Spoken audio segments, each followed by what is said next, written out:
Vamos lá.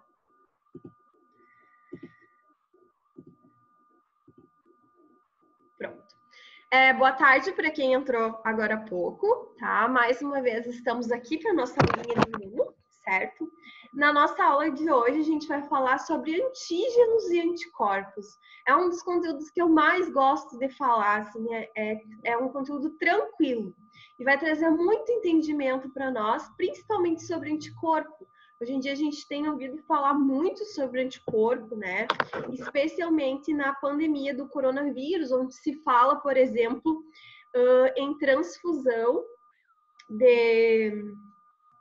de sangue, né, como forma de tratamento. Na verdade, transfusão de anticorpos. Então, a gente vai entender qual que são as funções desses anticorpos, a gente vai ver que tem diferentes tipos de anticorpos, como que isso poderia estar ajudando no tratamento contra o Covid, certo? Então, como objetivos da aula de hoje, olha só, botei até um efeito especial. O que a gente vai estudar? Então, a gente vai estudar, primeiro, o que são antígenos. Eu sei que vocês já sabem o que são antígenos, mas a gente tem que aprofundar mais esse entendimento sobre o antígeno, tá? O que são anticorpo, qual a estrutura do anticorpo, e aí depois a gente vai estudar ainda de que forma os anticorpos nos protegem, certo? Então, para iniciar, a gente vai falar um pouquinho sobre antígenos. Então, assim, na primeira aula, eu dei uma série de exemplos para vocês de substâncias, de micro-organismos, de moléculas que podem ser consideradas antígenos, né? Durante as aulas eu venho falando muito o que é um antígeno. Então, quando a gente define antígeno, antígeno é qualquer molécula ou substância que é estranha ao corpo. E por ela ser estranha ao corpo, ela vai estimular o nosso sistema imune a responder. Então, todas as substâncias ou moléculas que estimulam o sistema imune, elas são consideradas imunogênicas, tá? Então, toda a substância imunogênica é antigênica, mas nem toda substância antigênica é imunogênica. Muita atenção para essa frase que eu coloco aqui abaixo do slide, e é uma frase que costuma cair muito em concurso público. Vamos entender um pouquinho o que essa frase quer dizer. Quer dizer o seguinte, que qualquer coisa pode ser considerada um antígeno, mas nem todo antígeno é capaz de estimular a resposta imune. Nem todo antígeno pode ser imunogênico, tá? E aí a gente volta a conversar aquela situação. Se eu falar, por exemplo, no camarão, a comida, camarão, para determinadas pessoas, o camarão vai ser um antígeno. Para outras pessoas, não vai ser um antígeno, porque ele não vai causar nada, ele não vai induzir uma resposta imune, tá? Então, por isso que a gente faz essa distinção, que nem todo antígeno é imunogênico, nem todo antígeno é capaz, então, de estimular, de fazer com que nosso sistema imune reaja, se ative e gere uma resposta contra aquilo, tá? E aí os antígenos, eles vão ser os mais variados possíveis. A gente fala, por exemplo, em antígenos farmacológicos, né? Antissubstâncias tóxicas. Então, se a gente pensar a poeira, se a gente pensar o cigarro, se a gente pensar substâncias como sílica, né? O próprio cheiro da gasolina, tudo isso pode ser substâncias estranhas ao corpo, tá? Então, esses antígenos, eles vão estimular o corpo a reagir de alguma maneira. Às vezes, o que vai acontecer? A resposta contra esse antígeno, ela vai ser exacerbada, ela vai ser exagerada, gerando, então, reações que a gente chama de reações de hipersensibilidade. Então, nas próximas aulas, a gente vai ver, por exemplo, por que uma pessoa tem uma reação alérgica tão forte à picada de uma abelha no lábio, por exemplo. Ou por que uma pessoa, quando faz uso de um desodorante, tem uma reação alérgica? Tudo isso são respostas exageradas do nosso corpo, que reconhece que essa substância ou essa molécula é estranha, tá? Então, não esqueçam que antígeno é qualquer coisa, não vai ser só micro-organismo, não. Qualquer coisa, inclusive as nossas próprias células do nosso corpo, tá? E aí, na primeira aula, eu falei para vocês o seguinte, se a gente faz um enxerto, tá? Digamos que eu queime todo o meu braço e eu precise fazer um transplante de pele do meu braço. Eu retiro a pele da minha coxa e transplanto no meu braço. É a minha própria pele. Mesmo assim, sendo a minha própria pele, esse transplante, esse autoenxerto, ele ainda pode ser considerado um antígeno, porque o meu corpo pode entender que é algo estranho, que veio algo de origem, que não é a natural de onde está, né, a pele, no caso do meu braço, e pode entender isso como um antígeno e gerar uma resposta exagerada, tá? As doenças autoimunes são assim. A gente vai estudar todas as doenças autoimunes e a gente vai ver que um paciente que tem uma doença autoimune, seja diabetes, seja Alzheimer, por exemplo, que é um tipo de doença autoimune, esclerose múltipla, lúpus, enfim, uma afinidade de doenças, hipertireoidismo, hipotireoidismo, todas essas doenças autoimunes são provocadas em decorrência da alta produção de anticorpo. Então, quando a gente tem uma resposta exagerada no nosso corpo, ou é porque o nosso corpo reconheceu algo como antígeno, ou é porque o nosso corpo produz tanto anticorpo, excesso de anticorpo, que esse anticorpo, por exemplo, pode se ligar à nossa tireoide, destruir a nossa tireoide, pode se ligar ao nosso pâncreas e destruir as células beta pancreáticas e provocar diabetes, por exemplo, ou pode destruir as nossas plaquetas, as nossas hemácias, e daí nos gerar o lúpus, que é uma doença sistêmica, né, de caráter imunológico. Então, tudo isso a gente vai entender ao longo das aulas. E para isso a gente precisa reconhecer muito bem aquilo que é um antígeno e o que é um anticorpo, tá? Gabriela colocou uma pergunta aqui. Prof, um camarão, então, é antígeno para todo mundo, mas só seria imunogênico para quem é alérgico a ele. Exatamente. Tá? Então, qualquer coisa pode ser considerado antígeno para todo mundo. O que vai depender é se ela é antigênica ou imunogênica, né? Ou se ela não é antigênica ou imunogênica, certo? Com base nisso, o que eu quero mostrar para vocês? Quando a gente fala em um antígeno, né? Tanto substâncias muito grandes quanto pequenas substâncias podem ser consideradas antígeno. Então, se a gente pensar, por exemplo, numa bactéria. Uma bactéria é um micro-organismo microscópico, certo? Um vírus é um micro-organismo microscópico. Eu nem enxergo. Agora, se a gente pensar no pelo de um cachorro, que é algo já visível, indiferente do tamanho de ser microscópio, como uma bactéria, ou macroscópico, como por exemplo o pelo do cachorro, ambas as substâncias podem ser consideradas antígenos, tá? Só que o seguinte, moléculas ou estruturas muito pequenas, elas tendem a induzir uma resposta imunológica mais forte, tá? E eles são chamados então de aptenos. Esses aptenos são tão pequenininho, que ou eles induzem muita resposta ou eles não induzem resposta. Então, se a gente for pensar que uma bactéria ela é microscópica, muito pequena, um vírus é microscópico, é muito pequeno, quando a gente toma vacina, será que aquela quantidade pouca que a gente injeta ou que a gente toma via oral, como a vacina pela gotinha, por exemplo, elas são suficientemente fortes para induzir uma resposta imune? Nem sempre, tá? Por isso que os aptenos, ou seja, as moléculas muito pequenas, elas têm que ser associadas a um carreador para estimular o sistema imune. Normalmente, esse carreador, ele é chamado de um adjuvante. O que é um adjuvante? É uma substância que aumenta a resposta imune contra aquele antígeno.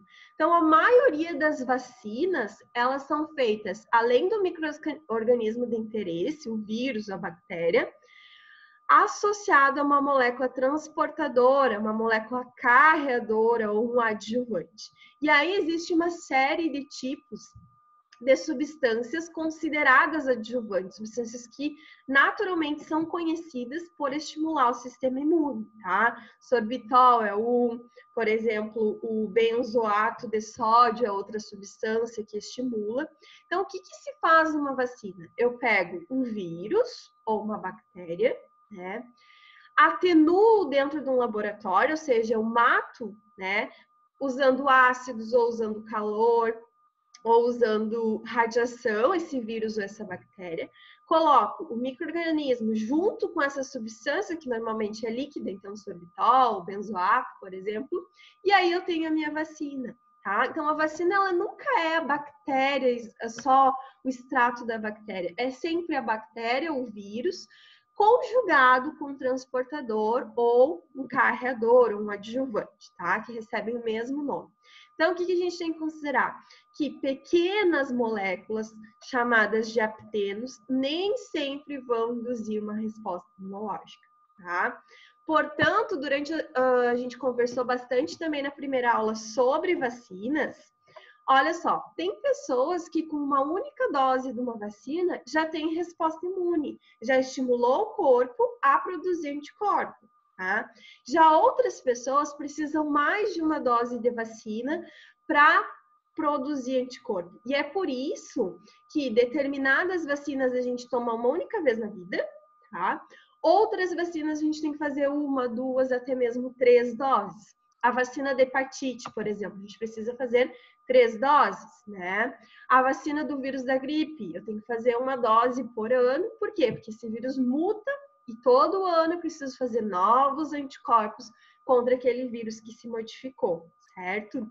Então, o processo de vacinação, ele muito se implica no como essa vacina é formada. Então, se a vacina é formada só, por exemplo, por uma proteína viral, só pelo material genético de uma bactéria, só isso não seria capaz de estimular. Então, preciso ter algo maior.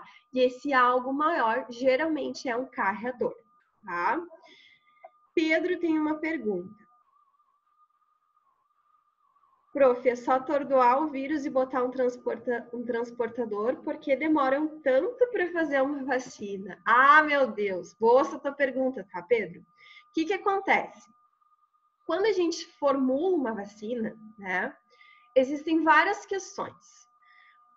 A primeira questão sobre a vacina é a forma que eu vou escolher, tá? Então, assim, existem vacinas com vírus, por exemplo, vivo, porém atenuado. Ou seja, o vírus vai estar vivo no teu corpo, só que ele não vai ser capaz de causar infecção, não vai ser capaz de causar nada, tá? Ou eu uso, por exemplo, vacinas com vírus ou bactérias mortas, tá? Então, assim, a primeira escolha que a gente tem que fazer dentro do laboratório já parte daí. Se eu quero usar um vírus vivo ou um vírus atenuado. Um vírus morto, desculpe, tá? Ou uma bactéria viva ou uma bactéria morta. Para eu saber isso, eu preciso saber mecanismo de interação, tá? Eu preciso saber como esse micro-organismo age nas células, como ele entra nas células, como que é a forma de propagação, de replicação desse vírus ou de replicação dessa bactéria, como que o nosso sistema imune reconheceria essa bactéria, reconheceria esse vírus e agiria, tá? Então, não é assim muito no sentido de, se já tem o transportador ou o carregador e pega o vírus, mata o vírus, um dos dois faça uma vacina, nem sempre é assim. Tá? A gente tem que trabalhar com diferentes possibilidades. Dentre essas possibilidades são mecanismos de interação. Será que mesmo eu colocando só essa proteína desse vírus vai ser e o carregador vai ser suficiente para o teu organismo reagir, produzir anticorpos? Então, tudo isso tem que ser feito uma série de estudos de dose, né? Quanto de proteína tem que pôr, o quanto de carregador eu tenho que pôr. Por isso que eles demoram tanto. Tá? É realmente complicado você fazer uma vacina. Continuando. Quando a gente fala, então, no antígeno, tá? Aqui na imagem a gente tem um antígeno. Pensa que aqui a gente tem um vírus, o vírus do corona, por exemplo, tá? Quando os nossos anticorpos, eles reconhecem que isso é algo estranho ao nosso corpo, que é um vírus, por exemplo, onde que os anticorpos vão se ligar? Em determinadas regiões desse vírus, tá? Ele não vai se ligar na estrutura viral inteira. Ou se a gente pensar que isso daqui é um alérgeno, é um pólen, por exemplo, ou é um pelo de um cachorro, uma estrutura para o pelo de um cão, por exemplo, tá? Onde os nossos anticorpos vão se ligar? Não vai ser em toda a estrutura, vai ser em regiões. Essas pequenas regiões onde os anticorpos estão se ligando, e aqui a gente tem a figura mostrando um anticorpo, ó, em roxo, outro em laranja, outro em azul, se ligando, são chamados de epítopos, tá? Epítopos, ou também chamado de determinante antigênico. Então, se caísse numa prova o seguinte, um anticorpo, ele se liga na estrutura de um antígeno, em que região? Na região do epítopo ou na região do determinante antigênico. Tá? O que isso quer dizer? Que não é todo. Pensa que aqui na minha mão é um vírus. Não vai ser em todo o vírus. Vão ser em regiões específicas. Visto isso, o que a gente pode visualizar aqui? Que um antígeno ele pode ter mais de um epítopo, mais de um determinante antigênico. Então, vários anticorpos podem se ligar simultaneamente, né? Vários anticorpos podem se ligar ao mesmo tempo ao mesmo antígeno. Quando a gente tem múltiplos anticorpos se ligando ao mesmo antígeno, a gente tem uma polivalência ou multivalência. E é normalmente essa ligação de vários anticorpos a um antígeno, uma célula própria do nosso corpo, por exemplo, que induz uma resposta imune inata, tá? Mais adiante a gente vai ver as respostas imunes, de doenças imunes, e a gente vai ver o seguinte, que toda doença imune a gente tem polivalência ou multivalência, ou seja, a gente tem múltiplas ligações de anticorpo em um mesmo antígeno, tá? Essa possibilidade do antígeno ter diferentes locais para ligação a um anticorpo, isso é chamado de antígeno imunodominante. Nem todos os antígenos têm múltiplos locais de ligação, tá? Nem todas as bactérias, por exemplo, vão ter, sei lá, centenas de lugares, dezenas de lugares de ligação para o anticorpo. Pode ser que uma bactéria tenha apenas um sítio de ligação. Outro tipo de bactéria, outro tipo de vírus, tenha múltiplos locais. O que isso nos diz? Que quanto mais anticorpo se ligar a esse antígeno, maior é a minha resposta imune. Mais eu estou estimulando o sistema imune a agir, tá? E isso é especialmente importante também no quesito de vacinas. Eu tenho que fazer uma vacina onde eu tenha vários sítios, vários epítopos de ligação para o anticorpo.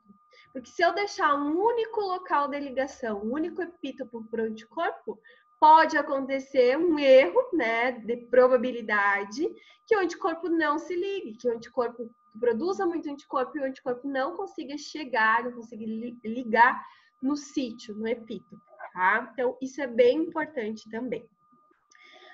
Outros fatores que vão determinar imunogenicidade ou antigenicidade. Então, olha só. Esses fatores aqui, eles são extremamente importantes para eu fazer uma vacina, por exemplo. Ou para dizer que um antígeno é mais imunogênico ou menos imunogênico, que estimula mais ou menos o sistema imune. Dentre todos esses fatores, a gente destaca o peso molecular. A gente acabou de ver o seguinte, que substâncias muito grandes são facilmente reconhecidas pelos anticorpos e que substâncias muito pequenas, chamadas de aptenos, nem sempre são reconhecidas pelos anticorpos. Então, o peso, o tamanho desse antígeno, o tamanho dessa estrutura vai ser importante. O peso molecular é uma condição que tem que ser relevante quando a gente faz um uso de uma vacina. Tá? O preparo da vacina tem que levar em consideração o peso molecular, assim como tem que levar em consideração também a complexidade química. Quando a gente fala em complexidade química, quanto mais átomos diferentes, quanto mais estruturas, mais radicais, né? Quanto mais, vamos dizer assim, mais esse antígeno quiser se aparecer, quanto mais extravagante ele for, mais imunogênico ele é, mais ele vai estimular o sistema imune. Tá? Depois, dosagens e vias de administração também são fator que determinam a imunogenicidade ou não. Por que, por exemplo, para a vacina da poliomielite, né, aquela doença que paralisa a nossa musculatura, a gente toma via oral, gotinha, e por que as demais a gente toma intramuscular? Todas essas vias de administração, bem como o volume, a quantidade de gotinha ou a quantidade de injeção que a gente recebe, tudo isso é calculado com base na imunogenicidade, tá? Normalmente, as vias de administração, elas se assemelham à infecção. Então, por exemplo, se o micro-organismo, a gente entra em contato com ele através do trato gastrointestinal, então uma melhor vacina seria uma oral, por isso a gotinha, tá? Se eu contraio o micro-organismo, por exemplo, por via respiratória, a vacina ideal seria o quê? Um spray, tá? Hoje a gente não tem nenhuma vacina spray, mas futuramente a gente vai ver que as vacinas, por exemplo, a gripe, vão ser administradas na forma de spray, tá? E as demais, a maioria das vacinas são intramuscular. De modo geral, esses micro-organismos intramuscular, ou eles estariam nos tecidos, provocando alguma infecção, por exemplo, no fígado, que nem o vírus da hepatite, né? Ou no pulmão, ou enfim, no coração, seja lá onde for que esse micro-organismo estivesse. Só que a gente não pode, de forma nenhuma, injetar algo estranho, um antígeno, no sangue, tá? Porque a gente não sabe a resposta desse antígeno. Para mim, a simples vacina, por exemplo, da rubéola, ok, ia me proteger, ia fazer com que eu produzisse anticorpos contra a rubéola, tá? Mas para outra pessoa, pode ser que gerasse uma resposta exacerbada, exagerada, com alta produção de anticorpo, e essa pessoa viesse a morrer de uma resposta inflamatória, porque tomou uma vacina contra a rubéola. Tá? Isso é bem comum de acontecer e muitas vezes isso são fatores que predispõem a doenças autoimunes. Eu tinha uma tia, na verdade eu tenho uma tia, que ela não sabia que ela tinha nenhuma doença autoimune, ela tem lúpus, tá? Ela fez a vacina da rubéola e não deu 15 dias ela desenvolveu o lúpus. E aí se começou a pesquisar por que ela desenvolveu o lúpus. Bem provável que tenha sido em decorrência, ela começou a produzir tanto anticorpo para combater, né, o vírus da rubéola, que esses anticorpos se revoltaram e começaram a atacar as próprias células dela, as próprias plaquetas. E aí ela quase sim veio a óbito em razão de ter uma diminuição muito grave do número de plaquetas. E a gente, sem plaquetas, o que a gente tem perda sanguínea, né, hemorragia, são as plaquetas que controlam a nossa coagulação.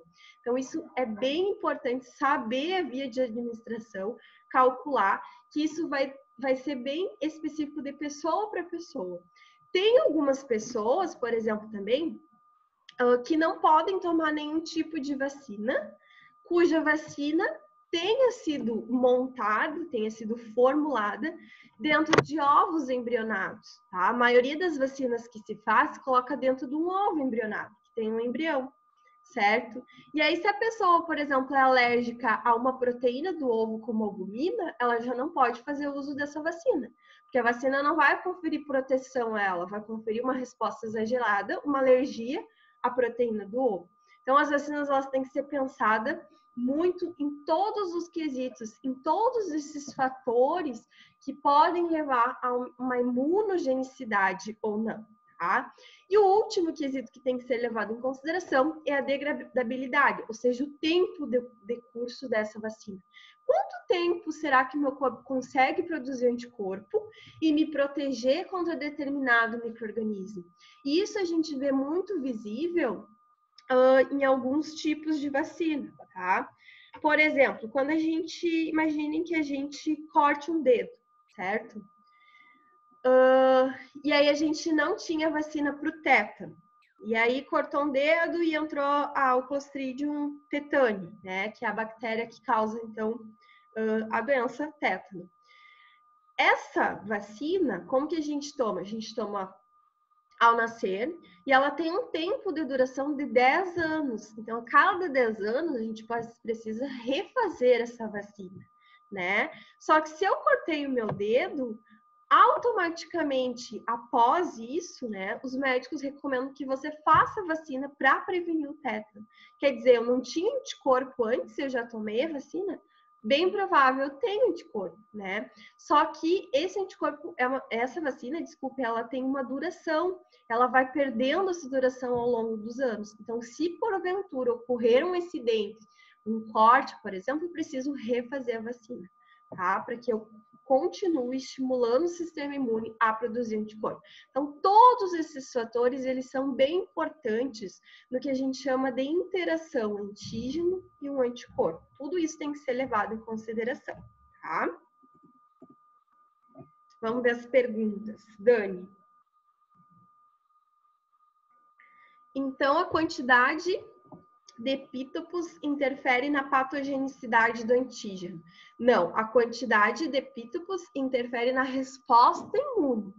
Se ele tiver mais epítopos, Dani, as pessoas que estão assistindo, quanto mais epítopos, maior probabilidade do anticorpo ligar e tu ter uma resposta imune. Quanto menos epítopo, menor a probabilidade. Se eu tenho muitos anticorpos, mas tenho pouco local para esse anticorpo se ligar, mesmo assim eu não vou ter resposta imune. Pedro, prof, tu acredita que seria interessante ter uma dosagem mais específica para cada pessoa? Uma vez que na sociedade tem, por exemplo, mulheres de 45 quilos e homens de 100 quilos. Exatamente. Exatamente isso que a gente estava falando sobre o fator, né? Uma vacina ideal seria específica para cada pessoa, levando em consideração peso, levando em consideração se é uma pessoa que tem doença autoimune ou não, se é uma pessoa que tem outras comorbidades ou não, né? Infelizmente, a gente não tem isso, né? Já é difícil fazer uma vacina, quanto mais uma vacina personalizada, né? É quase um quesito impossível. Mas então, o que eles fazem? A média daquilo que é para a população, tá? A média da população são, sei lá, mulheres 60 quilos, homens 75, 80 quilos. Então, mais ou menos a dose. Alguns vão receber um pouquinho mais antígeno, outros vão receber um pouquinho menos antígeno, mas de qualquer forma isso vai estimular o sistema imune, tá? Com certeza. Passando aqui para o próximo slide, a gente tem uma classificação de 4 tipos diferentes de antígenos. Então, a gente tem como primeiro antígenos extracelulares, ou também chamados de exógenos. Depois, a gente tem antígenos citoplasmáticos, ou também chamados de endógenos. Antígenos T-dependentes e antígenos T-independentes. Por que isso vai ser importante, tá? Isso aqui vai ser extremamente importante quando a gente falar de resposta imune específica a cada micro-organismo. Porque a gente precisa saber se esse micro-organismo ele é externo ou exógeno, ou um micro-organismo interno ou endógeno, um micro-organismo que fica dentro da minha célula, ou um micro-organismo que fica de fora da célula. Tá? Então, de modo geral, as bactérias, os parasitas e os fungos são micro-organismos extracelulares ou exógenos, tá? Anotem aí. Então, a maioria das bactérias, dos fungos e dos parasitas ficam fora da célula, não entram na célula, tá? E são consideradas, então, antígenos exógenos. Com exceção de algumas bactérias, como o Mycobacterium tuberculosis, por exemplo, que fica dentro da célula, tá? Quando for o momento, quando a gente falar de resposta imune aos micro-organismos, aí eu vou voltar nesse assunto para vocês e aí eu vou destacar quais são as exceções. O que eu quero que vocês entendam agora? Que existem, então, antígenos que sempre ficam fora e antígenos que entram dentro. Se a gente pensar, por exemplo, o pólen, a poeira, né? Se a gente pensar comidas, camarão, trigo, se a gente pensar medicamentos, tudo isso são antígenos exógenos. Isso vai ser importante porque o nosso corpo ele vai entender aquilo que é externo, ele vai levar e apresentar para um linfócito T de uma forma. Aquilo que for interno ou citoplasmático fica dentro do citoplasma das células, como, por exemplo, os vírus, que têm essa característica de entrar na célula, né? Determinados tipos de tumores têm característica de invadir o citoplasma da célula também, vão ser apresentados ao linfócito T de outra maneira. E aí a gente precisa ter claramente essa classificação de antígeno extracelular e antígeno intracelular, tá? Justamente porque antígenos que são extracelulares normalmente são T-dependentes. O que significa ser T-dependente? Dependem do linfócito T. É necessário e fundamental que esse antígeno ele seja apresentado para um linfócito T. E essa apresentação ela vai acontecer através da interação de um complexo chamado TCR-MHC. Já mostra aqui, ó, deixa eu achar, tela branca. Já mostro para vocês o que é essa interação, tá? Essa interação ela vai acontecer da seguinte maneira. Então, imaginem que aqui eu tenha um macrófago, tá? Esse macrófago, ele pegou a bactéria, tem a minha bactéria, fagocitou essa bactéria, jogou para dentro do próprio macrófago, certo? E esse macrófago agora, ele tem que apresentar essa bactéria para o linfócito T. Como que essa apresentação ela vai acontecer? Através de um complexo, que é o receptor do MHC, um bracinho assim, ó, de reconhecimento, com o receptor do linfócito T, que também é um bracinho que o linfócito tem, tá? Esse receptor aqui do macrófago é chamado de... deixa eu colocar aqui melhor. É chamado de MHC, tá? Esse receptor, esse bracinho de reconhecimento do linfócito T é chamado de TCR. Então, por que antígenos T-dependentes dependem do linfócito T? Todo antígeno que for extracelular, ele vai ser obrigatoriamente apresentado para o linfócito T através desse complexo MHC-TCR, tá? E aí a gente vai ver como que ocorre essa apresentação. E mais adiante a gente vai ver que o MHC que apresenta antígenos extracelulares é um MHC do tipo 1, tá? Então, por exemplo, as bactérias que ficam fora das células vão ser apresentadas ao linfócito T através de um MHC de classe 1. Por exemplo, imaginem aqui um macrófago apresentando um vírus. Onde que o vírus fica? Ele não está fora da célula. Ele pode, inclusive, entrar dentro das células, como o vírus HIV que invade os linfócitos T, tá? Então, aqui eu tenho um vírus, vou desenhar o vírus assim, ó. Dentro do meu macrófago. O que esse macrófago vai fazer? Vai destruir o vírus e vai apresentar para o linfócito T. Como que essa apresentação vai acontecer? Através do complexo MHC TCR, tá? Só que aí, mais adiante, não se preocupem, a gente vai ver que esse MHC, ele é do tipo 2. Por que ele é do tipo 2? Porque o antígeno ali é intracelular.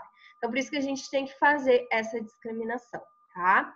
Existem ainda antígenos que são chamados de T independente. Se ele é independente, eu não preciso apresentar o antígeno para o linfócito T, tá?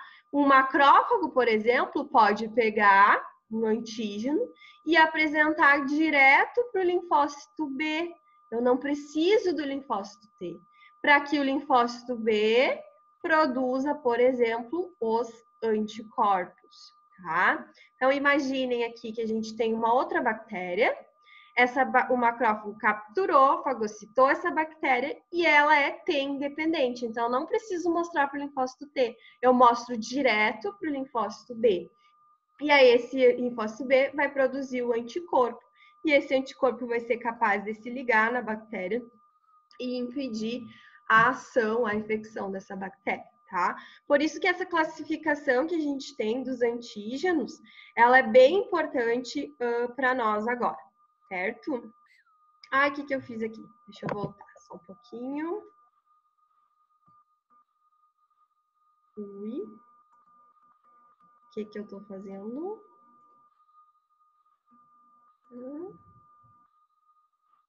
Pronto, voltei.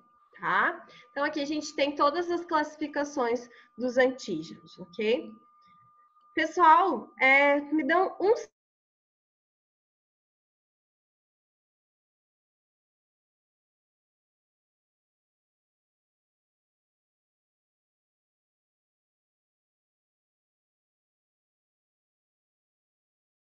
Pronto, voltei. Tá? Só estava resolvendo um probleminha. Agora que a gente já conheceu, então, todos os problemas que a gente tem sobre antígenos, certo? Que o anticorpo só se liga a uma região do antígeno, que é chamado de epítopo. As características de como tem que ser esse antígeno, a gente vai começar falando sobre os anticorpos, tá? Os anticorpos, eles também podem ser chamados de imunoglobulinas, tá? Então, anticorpo e imunoglobulina é a mesma coisa. Por vezes, a gente chama o anticorpo de IG. IG, ó, tá vendo aqui o IG? Aqui é IgG, mas esse IG na frente significa imunoglobulina. Então, no livro, nas aulas, muitas vezes a gente vai ouvir falar agora sobre anticorpo na forma de IG, tá? Quais são as células que produzem os anticorpos? A gente já viu, né? A gente estudou que as células que produzem anticorpos são os linfócitos B, certo? Então, são eles os que produzem anticorpos. Quando os linfócitos B produzem anticorpos, esse anticorpo ele pode ser de duas maneiras, tá? Esse anticorpo, ele pode vir ligado à membrana do linfócito B, ou esse anticorpo, ele pode vir secretado. Ai, não entendi, prof. Olha só.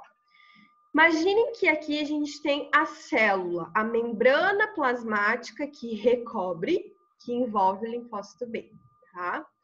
Esse linfócito B, então, ele pode produzir um anticorpo que fica fixo, que fica ligado à membrana do linfócito B, ou ele pode liberar, né? Ou ele pode produzir um anticorpo que não fica ligado no linfócito B, mas que fica secretado, que fica solúvel no nosso corpo, disponível no nosso corpo e que circula por todos os órgãos e tecidos do nosso corpo. A maior parte dos nossos anticorpos se apresenta na forma de imunoglobulina secretada. Tanto que a maioria das doenças, de marcadores de doença, a gente detecta pela produção de anticorpo livre, de anticorpo secretado, anticorpo disponível no nosso sangue, tá? Mas esse anticorpo que ele fica associado, ligado à membrana do linfócito B, vai ser de extrema importância, porque ele vai funcionar como um BCR. O que é esse BCR? O receptor, a mãozinha do linfócito B, tá? Lembrem que eu acabei de mostrar para vocês o quê? Qual que era o receptor do macrófago? MHC. Qual que era o receptor do linfócito T? TCR. Qual que é o receptor, então, do linfócito B? O BCR, tá? Receptor da célula B. Então, além dele atuar de receptor para reconhecer o antígeno, esse anticorpo que fica ligado, que fica associado à membrana, vai ser também importante para as trocas de classe. O que é isso? Agora, na sequência, a gente vai ver que a gente produz 5 tipos de anticorpos diferentes. Então, para eu produzir diferentes tipos de anticorpo, eu tenho que ir modificando essa estrutura aqui, modificando o BCR. Então, a importância do BCR são duas: receptor de ligação e de reconhecimento de antígeno, e para troca de classe ou troca de tipo de anticorpo. Já o receptor na forma secretada, ele vai ser importante para fazer ligação. Então, imaginem que chegou aqui uma bactéria. O que esse anticorpo que está solto, circulante no meu sangue vai fazer? Vai se ligar a essa bactéria e vai impedir que essa bactéria entre em determinado tecido do meu corpo, certo? Então, olha só, dentre as diversas funções que um anticorpo tem, isso aqui é bem importante, isso aqui cai muito em prova, tá? Dentre as funções que os anticorpos têm, são essas 4 as principais. A primeira função é neutralização de toxinas. O que é a neutralização de toxinas? Aqui a gente tem a primeira imagem.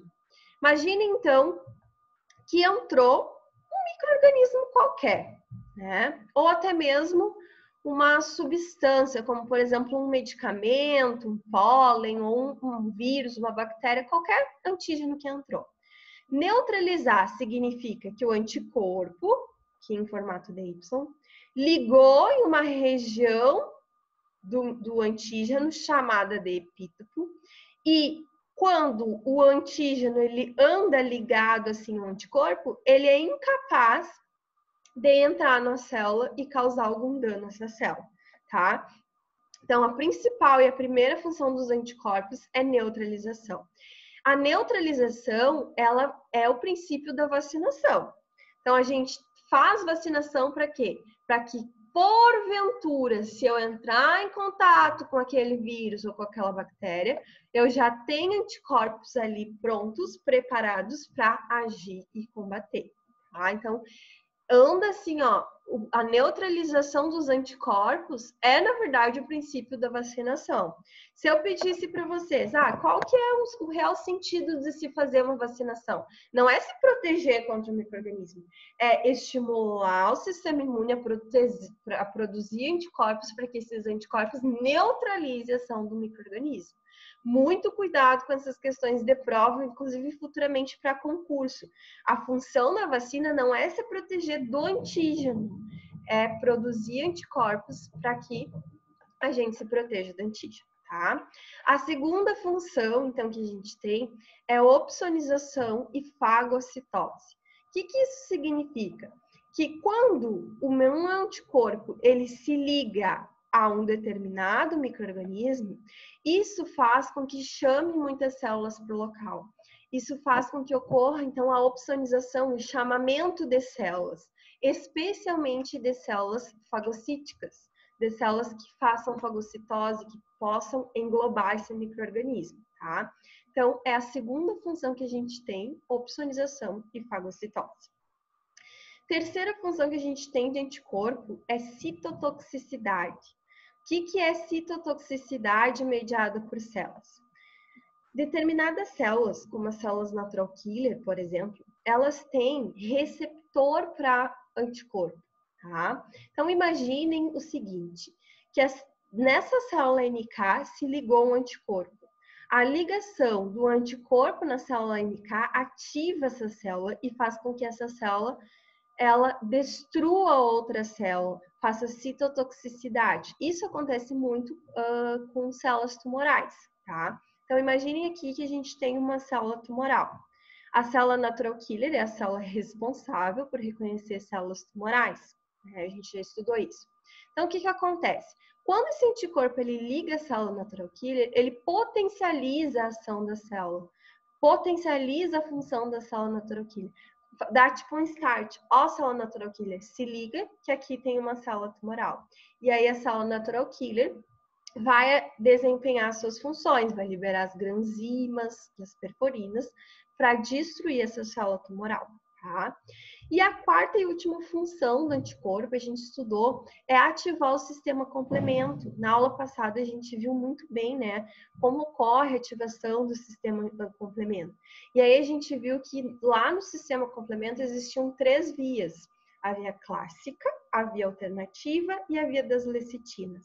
E a gente estudou que na via clássica não precisava ter anticorpo, mas na via alternativa eu precisava ter primeiro o anticorpo ligado a um micro-organismo, para que daí se iniciasse a quebra proteolítica e toda a cascata do sistema complemento. Então, o anticorpo ele não vai ter função só de ligar e destruir, vai ter função de também chamar células, de potencializar a ação das células para fazer citotoxicidade e de ativar o sistema complemento. Uma vez ativado, o sistema complemento pode fazer muita coisa. Pode induzir inflamação, pode matar, lisar os micro-organismos, pode chamar mais células, né, fazer fagocitose, opsonização. Isso tudo a gente viu na aula passada, tá? Agora chegou a parte que a gente faz a interação na aula, tá? O que eu gosto de fazer em aula? Cada um desenhar a estrutura de um anticorpo e fazer seu próprio anticorpo para a gente entender melhor, tá? E eu fiz o meu aqui, mas não sei se vai dar para ver muito bem pela folha, eu vou mostrando aqui pelo slide. Então, desde que a gente começou a aula, eu tenho falado muito para vocês o seguinte: toda vez que a gente falar em anticorpo, que a gente mostrar o anticorpo, a gente vai mostrar ele em forma de Y, tá? E aí eu falei para vocês, no futuro vocês vão entender por que o anticorpo ele é em forma de Y, certo? Então, um anticorpo nada mais é do que uma proteína, tá? Tudo que a gente vê nele é proteína.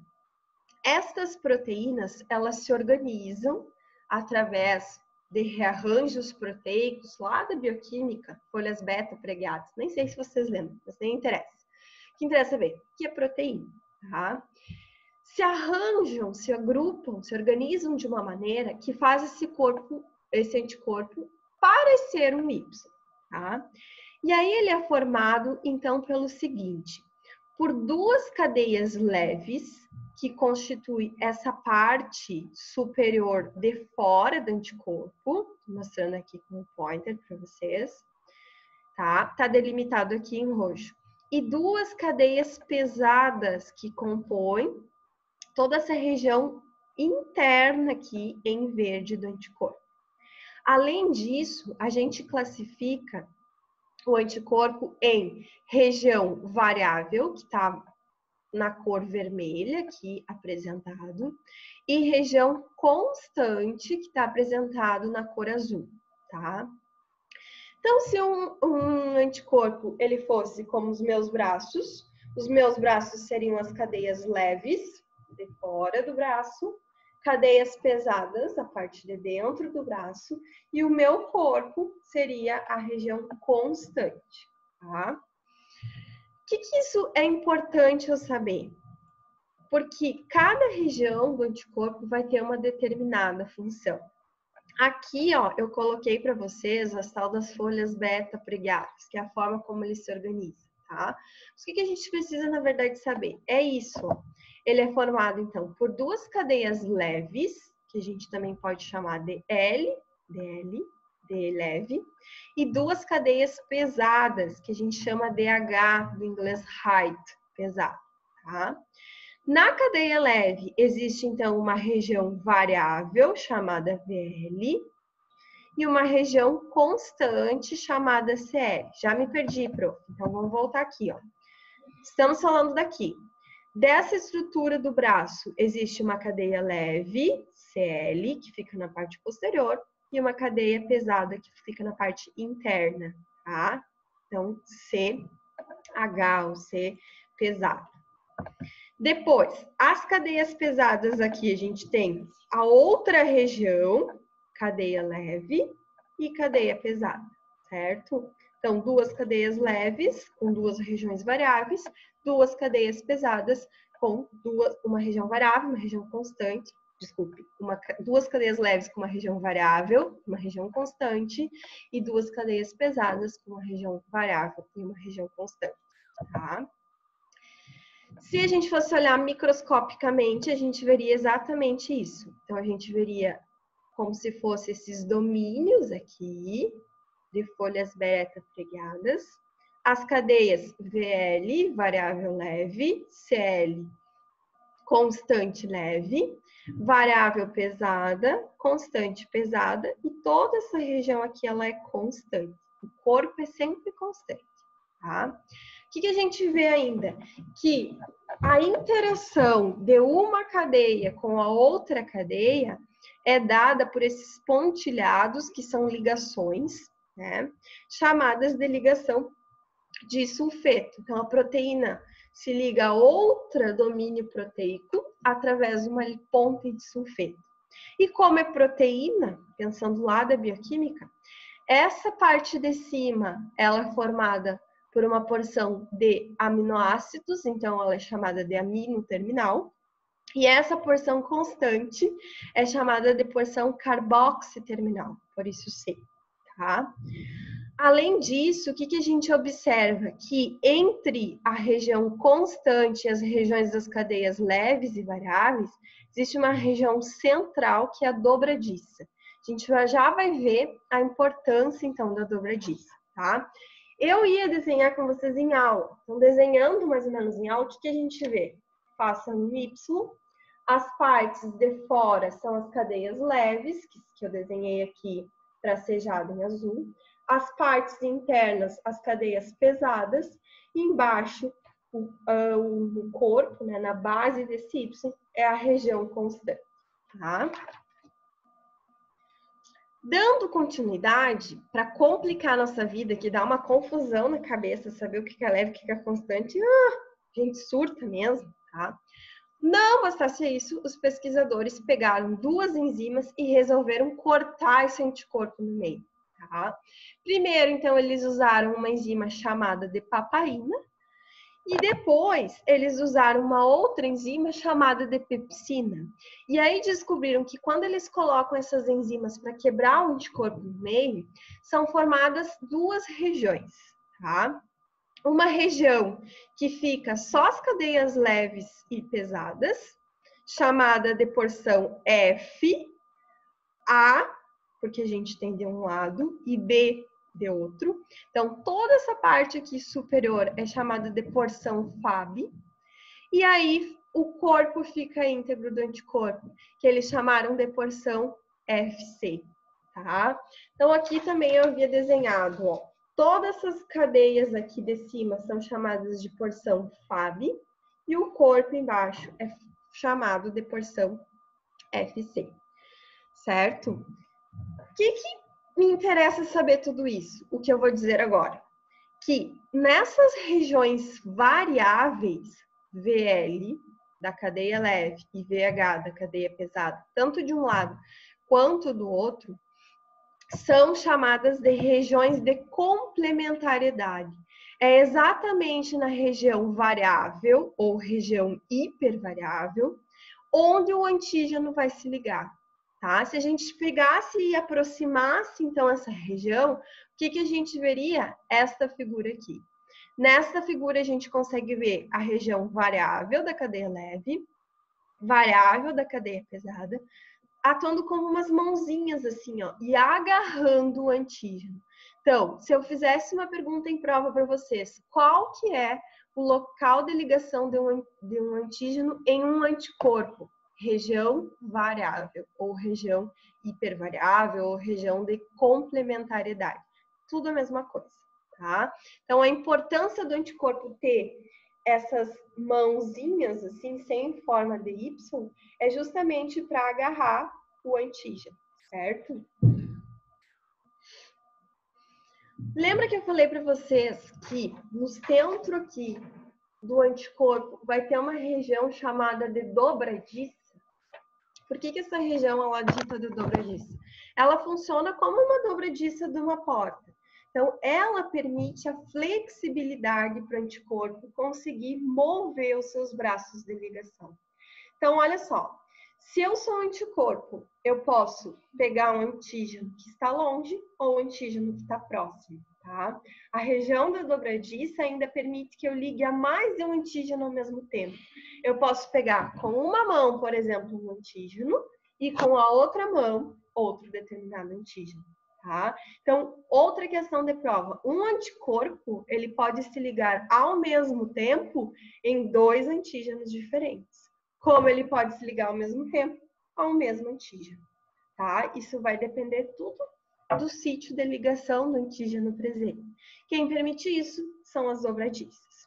Beleza. Se os braços do anticorpo servem para ligar o antígeno, para mover, pegar o antígeno longe ou próximo, para que serve a base desse antígeno? A região constante do anticorpo, tá? A região constante, ela é responsável pela função dos anticorpos. O que é isso? É a porção constante, ou seja, a base do anticorpo, que vai me dizer o tipo do anticorpo. E aí, no início da aula, eu falei que a gente tem 5 tipos. Então, quer dizer que cada tipo de anticorpo vai ter essa base diferente? Vai ter essa base diferente, tá? Como que a gente vai ver isso? Aqui na imagem, a gente tem, na figura A, uma imunoglobulina, ou um anticorpo, do tipo G, tá? E na figura B, a gente tem um anticorpo ou uma imunoglobulina do tipo M. Olhem como é que é o corpo, observem o corpo dessa IgG. Tem 2 domínios de ligação, tá? Enquanto que a IgM, ela tem 3 domínios de ligação. Então, o tipo do anticorpo, ser IgM ou IgG, ou outros que a gente vai ver, a modificação vai ser justamente na função constante. A função constante, portanto, ela é responsável pela função efetora do anticorpo, tá? O que eu preciso ainda que vocês saibam para as próximas aulas? Que cada cadeia leve dessas aqui, que fica na parte externa, tá, do anticorpo, elas são chamadas de cadeias capa, tá? Do grego, lá a letra grega capa. E 2 cadeias lâmbidas. Então, de um lado eu tenho cadeias capa, do outro lado eu tenho cadeias lâmbidas. Por que eu preciso que vocês saibam isso? Porque na aula que vem, para algumas turmas, a gente vai estudar recombinação genética. Ferrou-se, tá? A aula que vem é muito difícil. A gente vai puxar genética dentro do imuno. E aí a gente vai começar falando o seguinte, que quando o anticorpo ele é formado, primeiro se forma através das cadeias capas. E aí a gente tem que lembrar quem são as capas, tá? Depois as lâmbidas, quem são as lâmbidas. Então eu preciso que vocês estudem a aula de hoje para a próxima aula, certo? Agora sim, a gente já está quase encerrando a aula e vamos falar o que realmente interessa, que é nessas 5 tipos diferentes de anticorpo, tá? Então, a gente classifica os anticorpos em 5 diferentes isotipos, ou isótipos, ou tipos de anticorpo, tá? Com base em quê? Com base no tamanho, na carga, na solubilidade e nas características funcionais, tá? Dentre todas essas características, eu separei algumas coisas para vocês. Basicamente, a solubilidade, a característica funcional e a carga desse anticorpo, tá? Tamanho não me interessa saber se isso aqui tem tantos Daltons quantos Daltons, não interessa. Então, eu separei para vocês aquilo que nos interessa, tá? E essa classificação, eles fizeram inicialmente com base nas letras gregas, alfa, gama, mi, epsilon e delta. Tá? Por isso que a gente chama os anticorpos de IgA, IgG, IgM, IgE e IgD. Tá? Vamos começar falando então pelo primeiro, que é o IgA. O anticorpo IgA, ele é dimérico. O que significa ser dimérico? Vou passar o slide para vocês verem. Olha só, aqui à direita desse slide, a gente tem a imunoglobulina IgA. Tá? O que é dimérica? É como se um anticorpo, uma estrutura em Y, se unisse a outro anticorpo através de um anel, certo? Esse anel é chamado de dímero A, por isso que é imunoglobulina A. Então, dimérico significa 2 em 1, tá? É um único anticorpo, mas com as duas estruturas. Qual que é a função da imunoglobulina A? A imunoglobulina A, o anticorpo A, IgA, é o que a gente mais vai encontrar nas mucosas e nas secreções, tá? Então, olha só, os nossos linfócitos B, eles estão a todo momento produzindo anticorpos do tipo IgA para deixar esses anticorpos disponíveis nas nossas mucosas, no nosso trato respiratório, no nosso trato gastrointestinal, no nosso trato urogenital, por exemplo, tá? Nas secreções, então, secreção vaginal, tá? Qualquer tipo de secreção nasal, qualquer tipo de secreção. Para quê? Para que esse anticorpo fique ali, disponível, para se entrar o micro-organismo, ele poder fazer a sua primeira função, que é ligar e neutralizar, tá? Então, IgA, a gente tem um aumento muito grande nas mucosas e secreções, tá? Guardem essa informação que a gente já vai fazer um caso clínico e aí vocês vão entender. Na sequência, imunoglobulina G. Então, o IgG, ele é monomérico. O que significa ser monomérico? É uma única estrutura, tá? Um único anticorpo, única estrutura em Y, isso é ser monomérico. O IgG, vocês, se forem estudar aprofundado mais no livro do Abbas, vocês vão encontrar 4 subtipos de IgG. IgG1, IgG2, IgG3 e IgG4. Não me importa muito saber isso. O que me importa? É que a imunoglobulina G, ela marca a fase crônica de doença. Ou seja, é um anticorpo que os nossos linfócitos B vão produzir depois que tudo passou. Então, imaginem o seguinte, imaginem que eu contraia coronavírus agora, nesse momento, tá?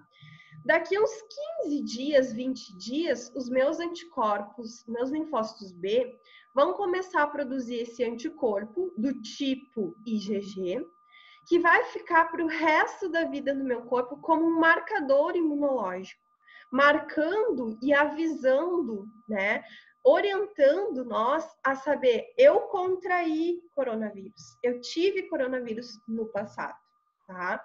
Então, IgG é extremamente importante para saber se a gente já entrou em contato com uma série de doenças, tá? Toxoplasmose, por exemplo. Ah, eu contraí toxoplasmose lá no surto que teve. Então, você tem IgG.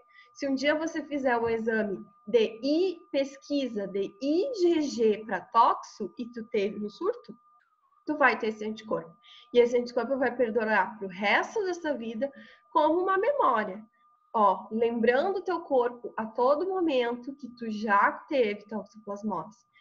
Por que isso é importante? Porque caso eu entre de novo em contato com o parasita, com o toxoplasma, eu não vou ter mais a doença. Eu não vou ter os sintomas, tá? Então, a importância de eu ter IgG contra coronavírus é que se eu entrar em contato com um paciente que tem coronavírus, eu não vou pegar de novo, porque eu já tenho a produção desses anticorpos, tá? Outra importância, outro destaque que a gente tem que ter de IgG. IgG é o único anticorpo que atravessa a barreira placentária, tá? É o único anticorpo que passa a placenta. Então, todos aqueles anticorpos que a mãe tem para determinadas doenças vão passar a barreira transplacentária e a criança vai ter também esses anticorpos. Por quanto tempo? Até os 6 primeiros meses de vida. Depois desse tempo, a criança para de expressar os anticorpos maternos e começa a produzir os seus próprios anticorpos naquilo que ela entrou em contato, tá? Então, saber que IgG passa a placenta é essencial. Depois a gente tem um outro anticorpo, que é o IgM, tá? O IgM, a estrutura dele é pentamérica. O que é pentamérico? Eu tenho 5 anticorpos associados a um anel, a um pentâmero, tá? Então, é como se eu tivesse quase uma rodinha de carroça, a gente chama assim, ó, de anticorpo, certo? Isso é ser pentamérico. O IgM, ele vai ser importante marcador de fase aguda da doença, ou seja, o indicativo de que eu entrei em contato com determinado vírus, determinada bactéria recente, tá? Se eu pegar, por exemplo, coronavírus hoje, tá? E amanhã eu já começo a ter os primeiros sintomas, coriza, dor no corpo, febre, dificuldade respiratória, e eu analisar no meu sangue se eu estou produzindo esses anticorpos da classe IgM contra o corona, com certeza eu vou encontrar, tá? Esses aqui, então, são os primeiros anticorpos a ser produzidos.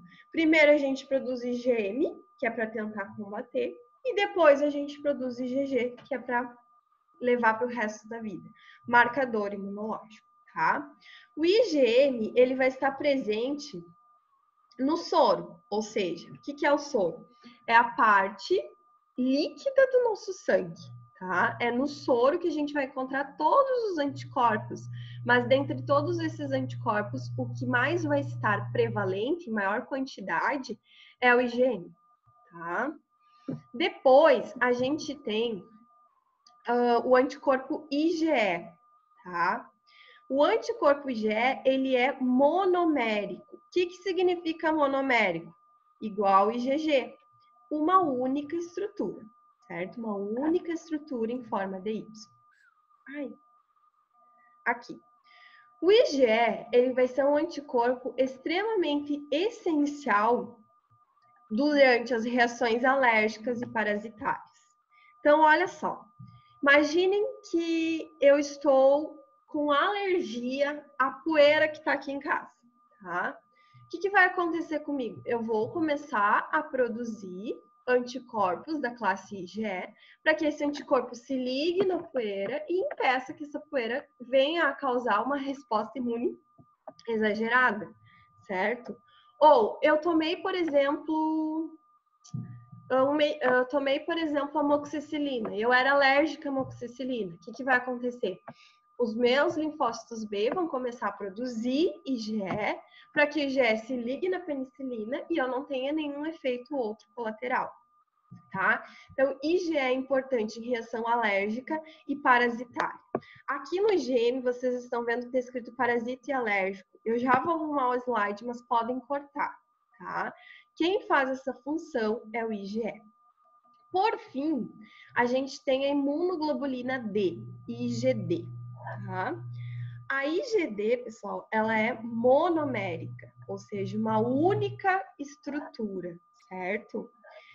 A IgD, ela nunca vai estar disponível no sangue, livre, igual IgG, igual IgE, igual IgM, igual IgG ou igual IgA.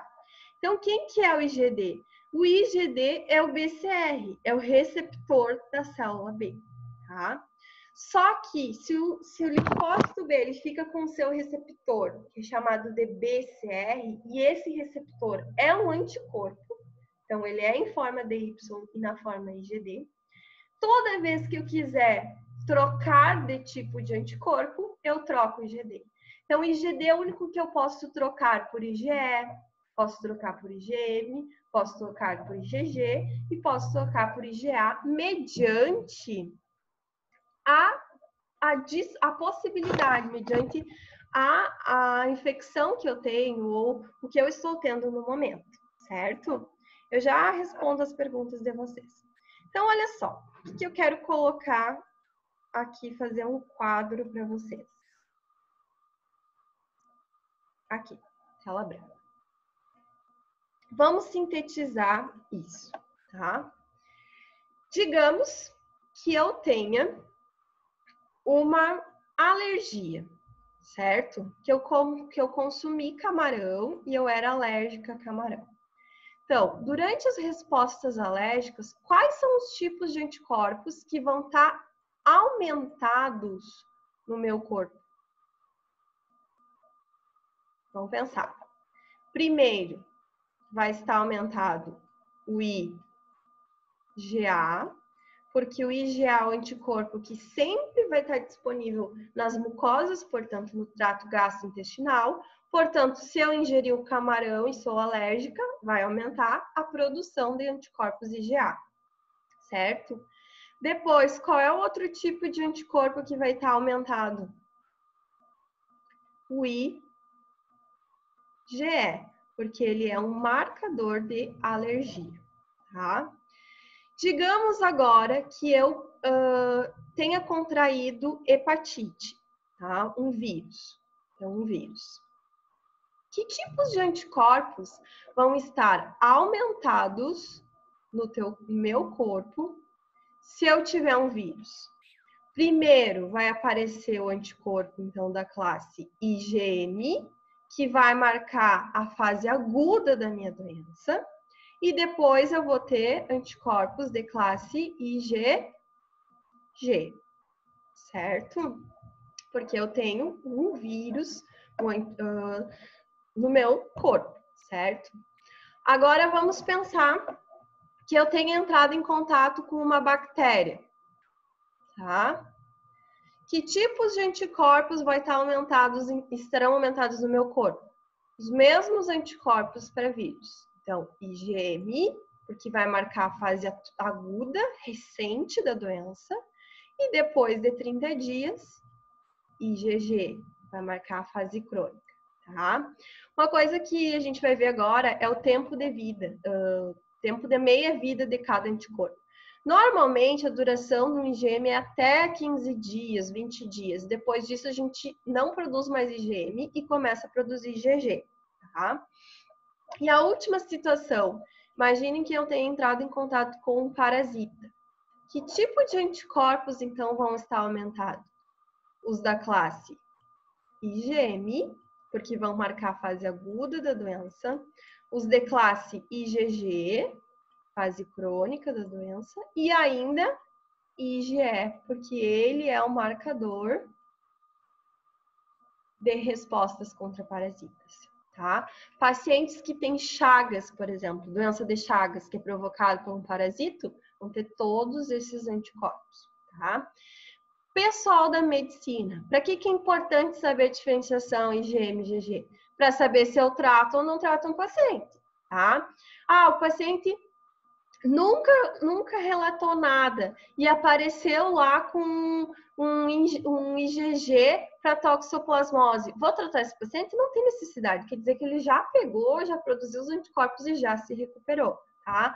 Agora é um paciente que chegou reclamando de náuseas, de muita dor no corpo, linfonodo aumentado, fez pesquisa para anticorpo da classe IgM, deu aumentado IgM para toxoplasmose. Aí eu tenho que tratar, daí eu tenho que entrar, então, com o medicamento adequado, certo? Espero que vocês tenham entendido, qualquer coisa vocês voltem essa aula, certo? Das diferentes funções, das diferentes classes, então, dos anticorpos, ok? E só para a gente finalizar a nossa aula, a gente vai falar da meia-vida do anticorpo. O que é meia-vida? É o tempo que esse anticorpo permanece no nosso sangue, certo? Então, o IgM, ele tem uma meia-vida de 4 dias. O que isso significa? Que desde que eu tenha entrado em contato com o antígeno até a produção, vai durar mais ou menos 4 dias para os meus linfócitos B começar a produzir IgM, tá? Isso aqui é bem importante para a gente entender no atual contexto de coronavírus. Por quê? A gente tem visto que podem ser feitos 2 testes para detectar coronavírus. Um que é pelo teste de PCR, né? Reação em cadeia da polimerase, onde eu pesquiso o vírus, né? O material genético do vírus. E existem outros testes que são chamados de testes rápidos, que agora o Ministério da Saúde, o governo vai começar a distribuir aí, até mesmo nas farmácias, pelo que eu ouvi falar ontem, para que a pessoa vá até a farmácia e faça o seu próprio teste rápido, tá? Esse teste rápido, ele é bem semelhante ao teste de HIV, ao teste de sífilis, ao teste de hepatite que a gente faz hoje. Então, com uma gotinha de sangue, eu coloco lá num sabonetinho, que a gente chama, e ele já me dá se eu tenho IgM ou IgG. Qual que é o problema desses testes? É que ele não detecta antes dos 5 dias, tá? Por quê? Porque eu demoro em torno de 4 a 5 dias para produzir. Então, por exemplo, se eu entrei em contato com o corona hoje e fiz o teste hoje, bem provável que hoje não apareça IgM, mas daqui 5 dias é provável que apareça, tá? E o IgG, ele só vai aparecer depois dali de 20, 21 dias. Então, preciso 20 dias se passarem para que meus linfócitos B produzam esse anticorpo, tá? Que as pessoas, assim, o que está se fazendo agora na questão do corona? Vocês viram que tem uns testes lá do pessoal da UFPEL que passou pela cidade com os testes rápidos, usando esse kit para pesquisa de IgM e IgG. O que eles têm identificado? Muitas pessoas já entraram em contato com o vírus, já têm IgG e nem sabiam, nem desenvolveram os sintomas. E hoje eu estava vendo, então, no Jornal do Almoço, que o número de casos vai aumentar muito, porque nem estão notificados esses casos. A gente não sabe, eu não sei, vocês não sabem se a gente não entrou em contato. E para eu saber se eu já entrei em contato, só pesquisando IgM ou IgG. IgG porque é marcador de fase crônica. Agora, se der lá positivo para IgM, porque eu estou em fase aguda da doença. Eu ainda estou tendo sintomas, eu estou desenvolvendo, posso estar transmitindo o vírus, certo? E a imunoglobulina A e a IgE, elas têm um tempo de permanência mais ou menos em torno de 3 dias. Então, desde o tempo onde eu tive, por exemplo, uma resposta alérgica, ou no caso do IgE, uma resposta parasitária, eu demoro cerca de 2, 3 dias para produzir esse tipo de anticorpo, certo? Já vejo as perguntas. Última questão importante sobre IgG. Então, a IgG, por que ela é a única que consegue ultrapassar a placenta? Porque ela vai se ligar a um receptor chamado de receptor FC neonatal, tá? Então, quando os linfócitos B, eles produzem os anticorpos eles ficam solúveis, ficam andando, circulando no nosso sangue, tá? Só que o anticorpo da classe IgG é o único, então, que ele pode entrar numa célula, no caso a placenta, ficar ali dentro da placenta, e ali na placenta vai ter um receptor chamado receptor FcRn, receptor FC neonatal, onde esse anticorpo ele se liga a esse receptor, e quando ele liga não receptor, ele impede de ser destruído dentro dessas vesículas, onde um pH é extremamente ácido, tá? E aí, o que a gente tem? Então, protegido, ligado a esse receptor e protegido, ele pode sair da placenta, né? Entrar, na verdade, para a placenta, e aí se ligar ali ao embrião recém-formado e fazer parte também, durante esses 6 primeiros meses, do sangue, né? Na circulação, então, do embrião, certo? Então, o IgG é o único que passa a placenta. Cai muito em concurso. Vocês vão ver muito em concurso. Marque o anticorpo, a classe de anticorpo que ultrapassa a placenta, IgG. Tá? Cai muito também anticorpo. Marque a classe de anticorpo que marca a fase aguda, IgM, que marca a fase crônica, IgG. Qual é o anticorpo que é encontrado nas secreções, como por exemplo o leite, inclusive, IgA, tá? Então, muitas questões caem nesse sentido mesmo. Eu termino a aula aqui, porque a partir daqui, então, vai ser alguns cursos que vão ter a sequência da aula, outros não vão ter. Mas eu espero, pessoal, que vocês tenham entendido, assim, de modo geral, a diferença dos anticorpos, quando que a gente vai ter um aumento de determinado anticorpo ou não no nosso organismo e o que eles indicam, tá? Esse era o principal objetivo da aula de hoje. Eu fico disponível para vocês tirarem suas dúvidas agora. E também, caso for estudar depois e rever a aula nas redes sociais, tá? Eu vou parar a gravação aqui e vou responder as perguntas agora de vocês no chat. Beijo para quem quiser sair já, tá? Tá livre da aula. Eu vou deixar umas atividades de fixação para vocês no Moodle ainda hoje. E aí vocês vão estudando e vão fazendo as atividades, tá bom? Beijão até aqui.